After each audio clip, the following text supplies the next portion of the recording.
আসসালামু আলাইকুম। বিনোদন টিভির পক্ষ থেকে সবাইকে শুভেচ্ছা অভিনন্দন। তো আজকে আমরা আপনাদের দেখাবো সেই প্রাচীনতম বেদে-বহার।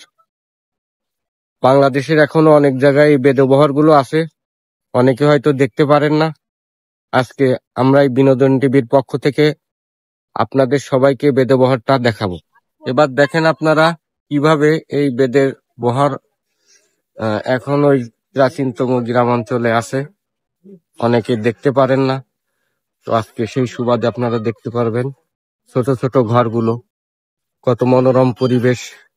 আসলে এটা প্রাচীনতম ঐতিহ্য হলেও এখনো বাংলাদেশের অনেক জায়গায় এই ঘর বাড়িগুলো আছে।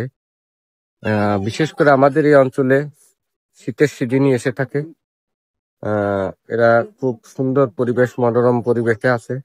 রান্না বান্নার কাজ চলতেছে। তো এখন এরা সারাদিন পরিশ্রম করে, কঠোর পরিশ্রম করে গ্রাম অঞ্চলে যায়। যাওয়ার পরে এদের রুটি ব্যবস্থা করার পর সন্ধ্যার লগ্নে চলে আসে তাদের যার যার আপন আপন স্থানে। আপনারা দেখতে পারবেন এখানে এখানে সাপও আছে।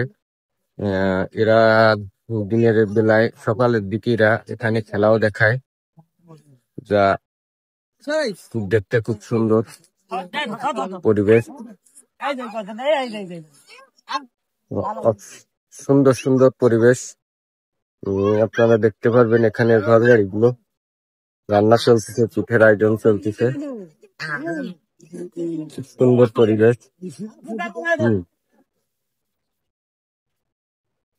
সুন্দর সুন্দর পরিবেশ, এখানে ছোট ছোট বাড়ি, যা মনোরম পরিবেশ, মনোমুগ্ধকর পরিবেশ। এরা এখানে বাস করে।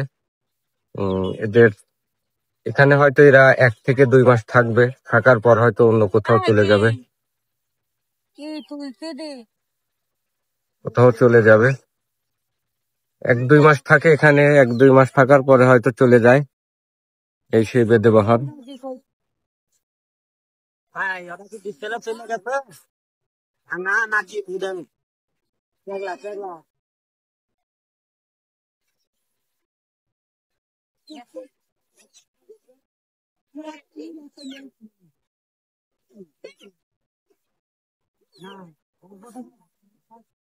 পাশে এখানে আমাদের মাঠ আছে। এই মাঠে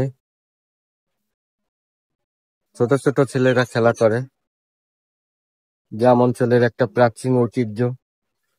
এখানকার একটা সেই ঐতিহ্যবাহী মাঠ আছে, যে মাঠের ভিতর 2টো বাচ্চা আছে, খুব সুন্দর সুন্দর 2টো বাচ্চা আছে।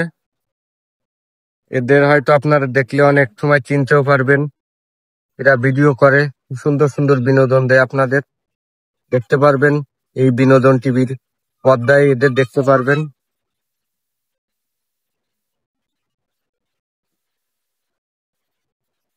এত সুন্দর মনোমুগ্ধকর পরিবেশ সত্যি দেখা যায় না।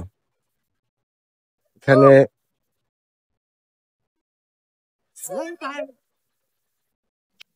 তো আপনাদের অনেক সুন্দর একটা জিনিস দেখালাম, আশা করি সবার ভালো লাগবে।